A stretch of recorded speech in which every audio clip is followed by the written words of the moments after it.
В началото на януари стартира международния конкурс Miss Global 2023, а ние ще ви разкажем за българската представителка на този престижен конкурс. Сега, историята се развива в рамките на 2 седмици и половина в Виетнам и Камбоджа, но нека чуем повече от самата Валерия в интервюто и за 100% будни с нашия репортер Кристина Стамболова. Аз съм Валерия Докузова и представих България на конкурса Miss Global 2023 година в Виетнам и в Камбоджа. Родом съм от град Симитли, израснала съм в София, в момента живея в Бургас. Имам син на 3 години и половина, професионална актриса и модел съм и асистентка на един от най-добрите илюзионисти в България, Заин. Самата концепция на Miss Global много ми допадна.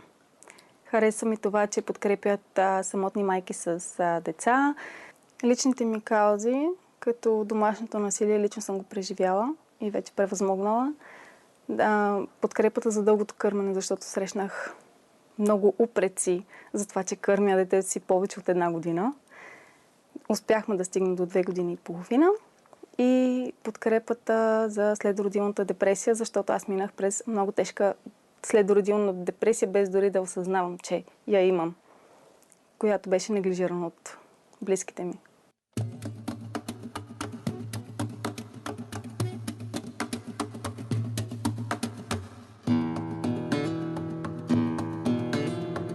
Аз първо се представих с автентична народна носия от село Пирин, без да добавям никакви модерни импровизации, както направиха повечето от момичетата, защото всяка една носия разказва история.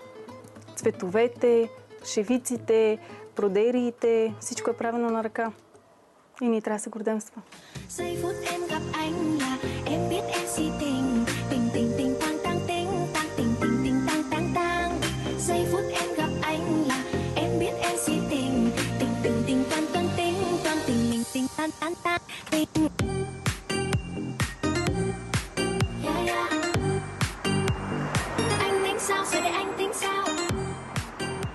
Като цяло аз бях подготвена да не се спи, да сме заети и така да е по-динамично, но не бях подготвена да е чак толкова динамично.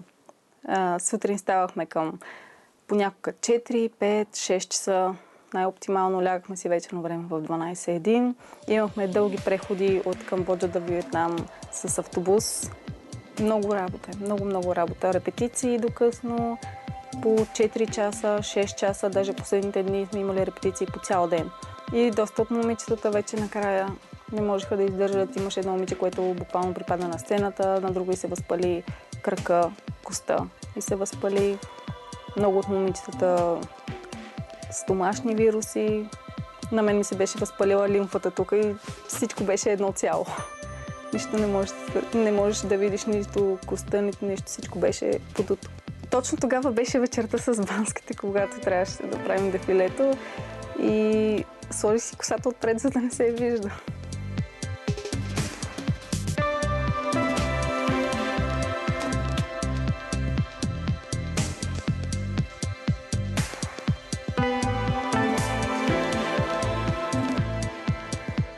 В киното попаднах съвсем случайно. Може би бях 10 или 11 клас. Не съм сигурна точно с годината. Беше лятната ваканция, аз си бях в Симитли и ми се обади преподавателя ми по народни танци. И каза, тук ще се снима един филм в София, в Бояна, за 3 дни. Искаш ли да участваш? Дават по 50 лева на ден. Това, което трябва да правите с другите от твоя клас е да танцувате. И аз казах, да, защо не? Оказва се, че филма е на Рангел Вълчанов. Там беше и Стефания Колева и още много български артисти. И аз бях много щастлива да видя как се случват нещата. И тогава всъщност се запали моята страст към киното и казах, че искам с това да се занимавам. Започнах в началото като статист. Даже е имало много случаи, в които съм ходила на снимачната площадка не толкова заради парите, а просто за да видя отвътре как се случват нещата, да крада за нея. До сега съм се снимала в малки продукции. Правихме уеб-сериал и един пълнометражен филм, комедиен, който усмива българската действителност. Каза се "Страстите абитуриентски", има го дори в YouTube, може да се погледне. Аз съм кмета на село Чуковец. Топа едно село, 13 къщи. Аз съм мислял Барби, прашки, моето момче. В Барбериан ми извъннаха, защото малкият беше още на една годинка, одобриха ни по снимки и беше много приятно. За буквално половин час, един час ни отне снимките и трябваше да се снима филм във филма. Филм за кърменето в самия филм, защото главната актриса, тя е като едно чудовище, което не спира да гледа филми за кърменето и използва мъжете, които влизат в тунела, където е тя, и ги използва за бебета, имитирайки всичко от самия филм. И филма е хорър. В Кунг Фюри филма ни извъннаха от Ню Бояна и имаше кастинг, мен ме одобриха, бяхме заедно с още 6-7 момичета и бяхме като специални персонажи, без реплики в филма. Моят допир с Майкъл Фасбендер беше в една вана или джакузи, където сме 6 момичета, той и още един актьор. И в самия филм се забавляваме, всичко точно до момента, в който не си казваме на здраве. Той поглежда неговия партньор и се влюбват двамата. Една от мечтите ми, като бях малка момиченце, беше да работя в цирк.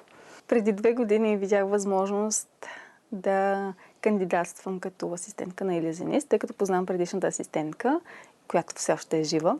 Караха ме да правя едни доста екстремни неща след 3 години майчинство, които изобщо не бях нито пластична, нито нищо.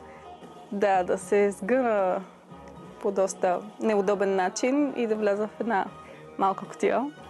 Това ми беше кастинга.